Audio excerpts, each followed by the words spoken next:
10th class में एक chapter है जनन, जिससे हम लोग इंग्लिश में रिप्रोडक्शन बोलेंगे। इसी को देखेंगे कि जनन क्या है।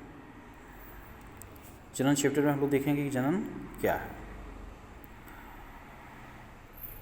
तो यहाँ से हम लोग देखें तो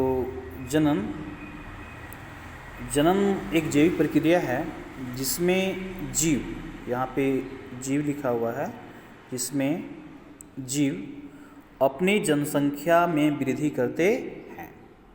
अर्थात जनन एक जैविक प्रक्रिया है, अर्थात जीवों में होने वाली एक प्रक्रिया है जिसमें जीव अपनी जनसंख्या में वृद्धि करते हैं।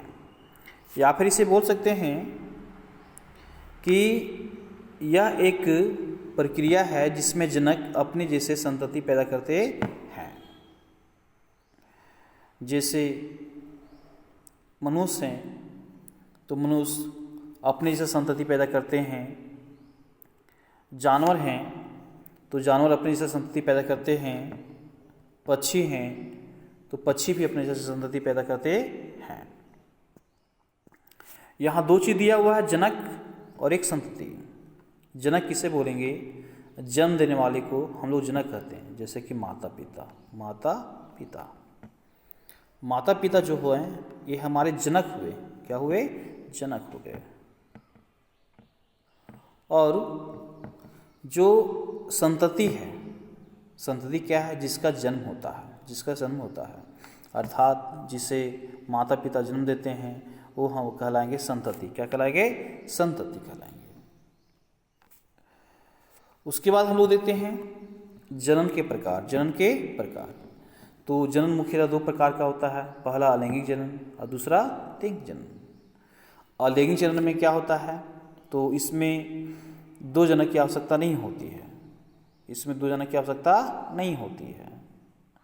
और लैंगिक जनन में क्या है? तो इसमें दो जनक की आवश्यकता होती है। इसमें से पहला होता है नर और दूसरा होता है मादा।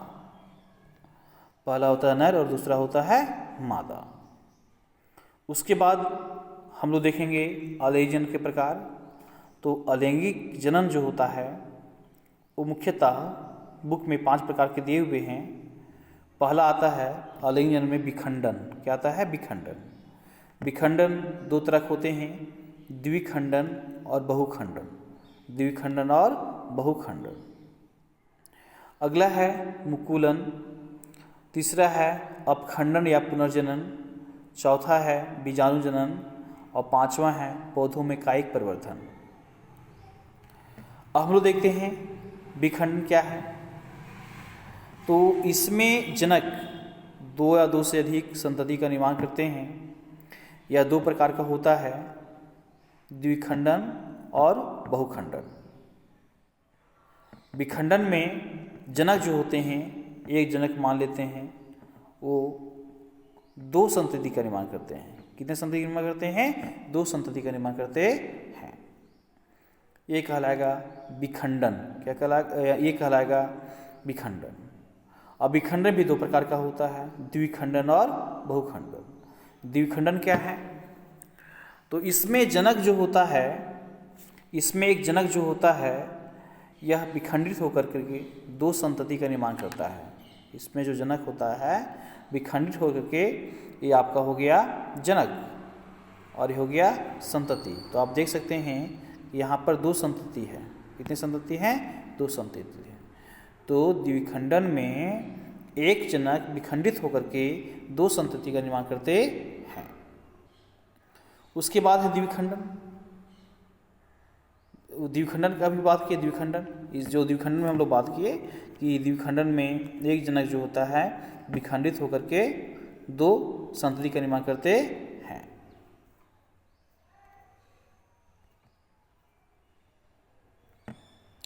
नेक्स्ट पेज पे हम लोग देखें, या बोल सकते हैं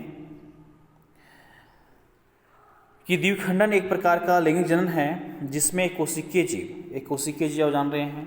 एक कोशिकीय जीव किसे कहेंगे? एक कोशिकीय जीव किसे कहा जाता है?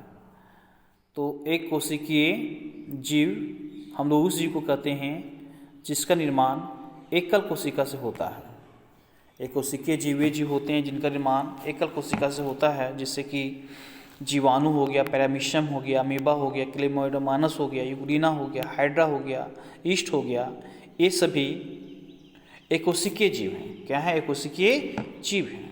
तो हम लोग देखते हैं द्विखंडन क्या है। तो द्विखंडन एक प्रकार का अलैंगिक जनन है जिसमें एकोशिकीय जीव तो समान भागों में विभाजित होकर तो नई संतति कोशिकाओं का निर्माण करते हैं, जैसे कि जीवाणु, पैरामीशियम, अमीबा, क्लेमाइडोमोनास, यूग्लिना और ईस्ट। इन सभी जीवों में द्विखंडन जनन होता है।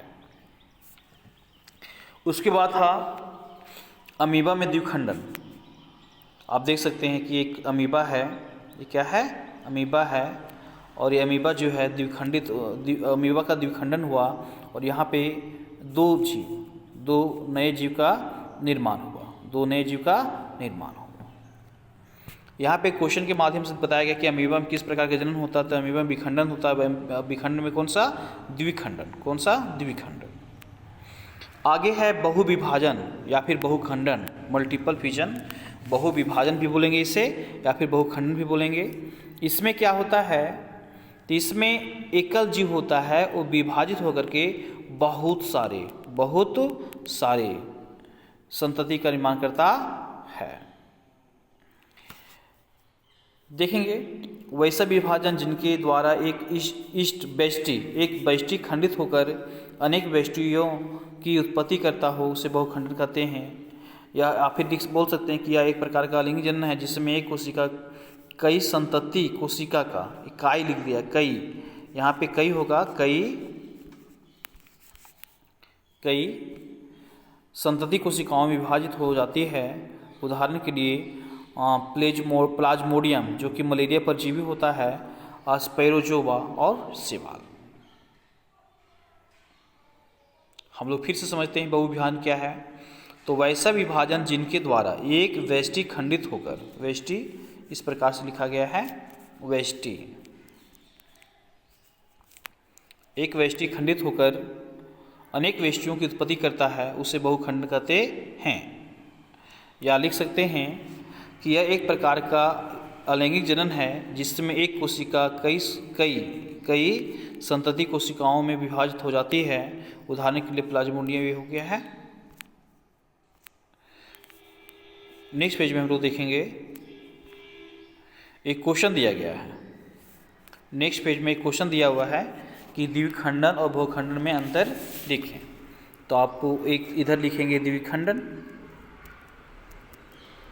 और इधर लिखेंगे बहुखंडन, और फिर इसका आपको क्या लिखें, अंतर लिख देंगे। और हम लोग नेक्स्ट वीडियो में जनन का जो दूसरा प्रकार है मुकुलन, वो चीज़ हम लोग पढ़ेंगे। तो उम्मीद है कि आपको ये वीडियो अच्छा लगा होगा। धन्यवाद।